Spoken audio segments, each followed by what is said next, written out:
大家好，欢迎来到 John 的直播小教室。今天来带大家认识音效混音器和音轨如何做分离。那这是很多实况主在做影片，就是因为他们可能做完直播后，想要剪自己的影片精华，但是却不知道从何下手。可能你影片又很长，然后又很杂乱，你又放音乐啊，又有音效，又有一些特效什么的，因为你每一段的音乐都是分开的。OK， 那我们直接进入教学。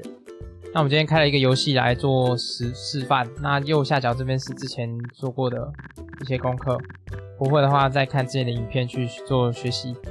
好，那我们先带大家来认识一下什么叫做音效混音器。那音效混音器很简单的来说，就是它就是每一个音效它都帮你分出了一个音轨来。那你像有视讯的就有一个音轨，然后框的话就是只要是多媒体它都会有一个音轨。OK， 然后我们今天假如说我们开了一个游戏，我们要如何去做音轨的分离？首先要让大家知道什么叫做输出音效。输出音效它就是在你电脑里面所有的声音，所有播放出来的声音，它全部都汇总在一起，除了麦克风。所以你可能开音乐啊、网页啊、影片啊、游戏啊，全部都会加在这个音效里面，所以它就是一个综合的音效。但是我们今天要进行的是分轨，所以我们要去把游戏这个音效独立截取出来。那我们独立截取出来的方式就是使用它这个内建的一个加号应用程式音讯截取，它可以截取独立的一个应用程式。好，那我们点击它之后，这边就是我们的游戏音效。确定之后，我们就去寻找这个游戏。OK， 我这游戏是这个。好，按确定之后，这边右边就会跑出一个新的游戏音效，跑到右边这边音效混起来。这个游戏音效就会是只有你截取你游戏的音效。那我们打开音乐看看，有没有？它就会有这边在跑。好，那我们要如何做分轨的话，我们对它点击进阶音讯属性。好，那这边就有点像是音轨，它会把每个声音都独立出来给你看。好，所以我们要如何去做到分轨？首先我们要先了解什么是音轨。音轨的意思就是说，我今天1号就是我1号输出的音轨，就是包含了这所有东西；2号就是包含了这所有东西，所以它是一组，1号是一组，2号是一组，这样有6组。了解？那我们要如何去做分轨的话，我们就是1号的话，我们就是保持全体输出。那我们2号的话，我们想要只要有麦克风的声音，就是只有我的声音而已，那我们就是2号打勾，其他的2号就不能勾。这样的话，我输出的时候，我就只有这一个长形的输出出去，就是只有收到2号的声音。很简单了解哦。那所以我们游戏的音效，我们要在3号的话，我们就是其他都不要3号。3号输出的时候，它就只会截取到游戏音效。好，那我们就会输出1、2、3三个音轨。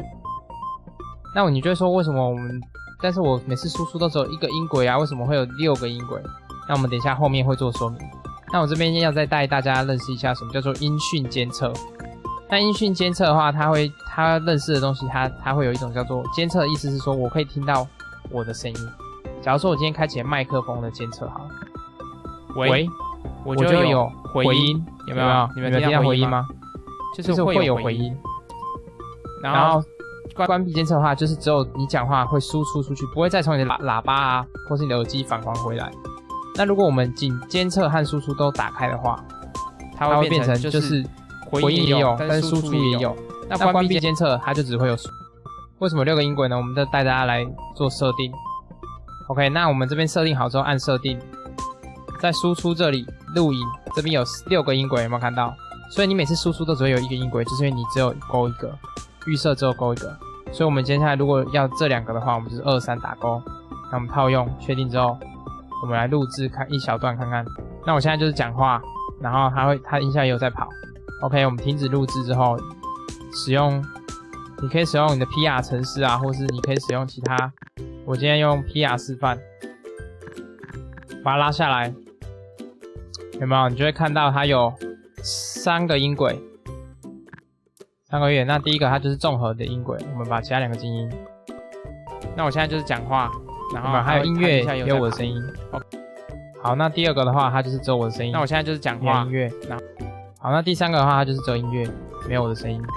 OK， 那这样子就是成功了。所以我们可以去选择说，假如说我今天这个是很多音乐，或者说我不想要这个，可能是放音乐，我可能有第4个、第5个，最多6轨嘛，我不要，我就是点它，我就是把它删掉。那我再去编辑的时候，我就只有很干净的我的声音加游戏音讯而已，就这么简单。OK， 好，那以上就是今天如何做音轨的分离，希望有帮助到大家，因为这个部分其实也困扰我自己蛮久的，然后我也是上网找了很多资料才学会这个东西的。那它可以运用在很多重要的东西，它其实还有更多进阶的使用方式。